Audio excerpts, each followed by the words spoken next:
Good afternoon, ladies and gentlemen. This is a new episode of The World Today. We are going to discuss many headlines published on national and international websites. But before we start, let me first welcome our guest live here in the studio, Mr. Nabil Salahuddin, who is a writer and who is going to be our political analyst for this episode. Thank you very much for being with us, sir. Thank you for inviting me. Thank you, sir. And if you permit me, we're going to start from the World Bulletin, where we read, Egypt, FM Ashton discuss bilateral regional issues. Egyptian Foreign Minister Nabil Fahmy met Thursday with European Union EU Foreign Policy Chief Catherine Ashton for talks on a number of bilateral and regional issues. Talks between Fahmy and Ashton focused on bilateral ties, cooperation, as she met also with President Adli Mansour. Sir, how do you see the timing of Catherine Ashton's visit in between the parliament, in between the constitution, which was approved by the Egyptians, and now we are expecting the presidential elections, then inshallah we are going to go into the parliamentary elections, then we are implementing the roadmap and as scheduled. How do you see the timing, and how do you see Ashton's talks with the Egyptian top officials? Well, Mrs. Ashton is here to be sure about the second step of our roadmap.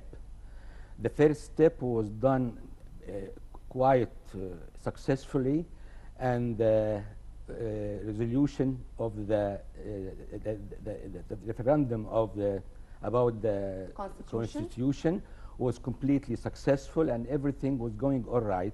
And they all the, how do you call it, the non-governmental organizations all over the world were happy about the progress of this constitution.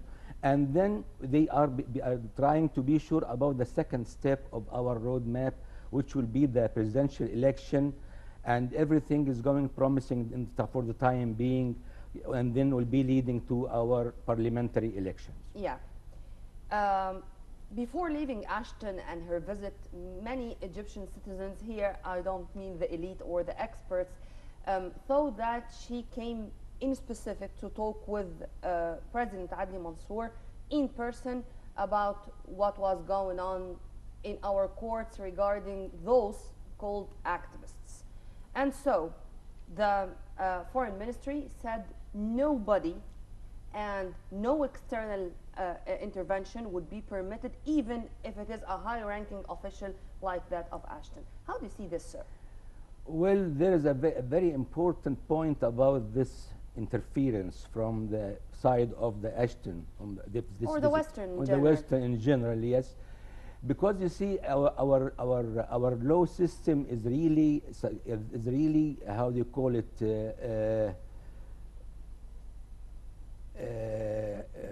is always injustice. Everything is done properly, everything is done according to the law, and everything was done according to the system of this country. And the judicial system of this country is quite successful and quite independent. Everybody knows that. And always we are continuing to repeat that our system is always unable to be penetrated from any other. Never to be penetrated and untouchable. Untouchable. Yes. And everything is going on the right map, inshallah. Inshallah. We are still with the World Bulletin, but we move to another headline, this time with Palestinian leader Mahmoud Abbas meeting El-Sisi. Palestinian Authority President Mahmoud Abbas met on Thursday with the resigned Egyptian Army Chief and presidential contender Abdel Fattah el-Sisi. Abbas with el-Sisi the latest developments in Palestinian-Israeli peacemaking and Egypt-Palestinian relations.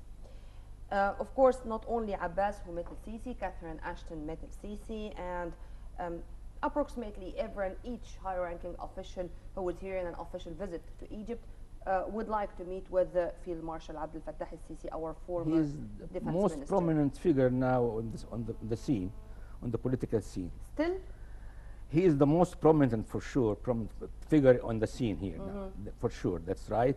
And his step on 30th of June was quite crucial in the history of the modern Egypt, quite crucial, and we are now on the right path after this step of this prominent revolution. revolution.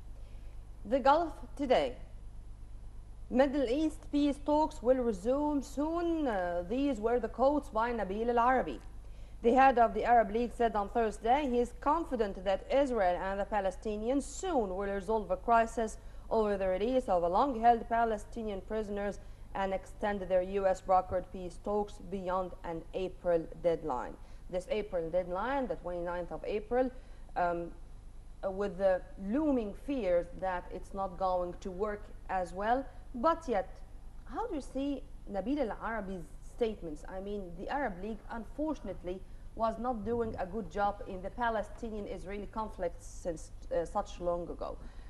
But now, how do you see this? Well, I'm not optimistic about these Palestinian-Israeli negotiations under the supervision of the American authorities. To be brokered by America. Yes, by America.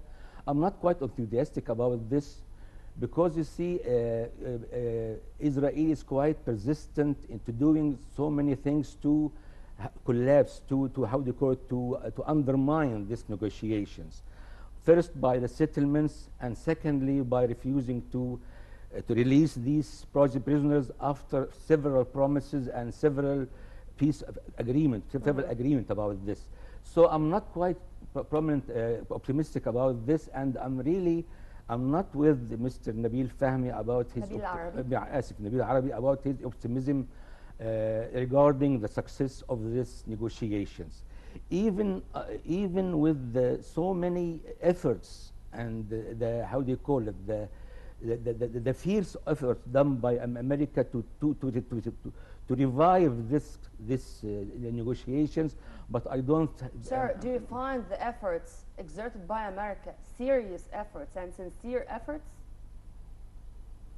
Well, that's what they claim for, what they say, but I'm not sure about this because why I'm asking this question and why I'm asking about Nabil al-Arabi's statements in specific. Because now the main argument, which the Israelis are saying, that they stopped the process of releasing Palestinian prisoners because Palestine, or Mahmoud Abbas to be accurate, signed 15 treaties on behalf of Palestine as an independent state. And those treaties are all affiliated to organizations affiliated to the United Nations, international ones, and with the Geneva and many international treaties. Why should Israel, being that angry that Palestine is an independent state and just signing some treaties, why these signings would be an obstacle on the way for a peace process or for a peace deal? This really beats me. I don't understand his point of view in this. But actually, the Palestinian president did this step because it was really, how do you call it, an answer to the resuming of the settlements and illegal settlement construction. And in spite of all this, and still Israel is insisting to continue this after all their, how do you call it, undermining all the negotiations by settlements and by refusing to release them after all the promises. By violations to Al-Aqsa Mosque, by violations to the holy sites in the occupied territories. Even Mahmoud Abbas, when he was here, he paid a visit to Grand Imam of Al-Azhar, Sheikh Ahmed Al-Tayyib, to discuss with him those violations. So how Nabil al-Arabi is finding a light by the end of the tunnel? Well, this is my question. Providing, plus all what you said also, Israel did some attacks on the Gaza Strip in the last week. Plus all what they did. So it really beats me how Mr. Nabil Arabi is so optimistic about this. In the Gaza Strip, they are going to say that this is in retaliation for what they claim as Hamas rockets. Well, Hamas rockets were not so serious as they claim for. Now there is no military activities from Hamas now. There is no. It is really something, and how do you call it, negligible. You cannot say there is some activity in this regard, really. Yeah. From the Washington Times, we move to the core of the Black Continent, where we read UN approves force for Central African Republic. The UN Security Council on Thursday unanimously approved a nearly 12,000-strong UN peacekeeping force for Central African Republic, which has been torn by mounting violence between Christians and Muslims. It's really here amazing, from Nigeria, Boko Haram, to the Central African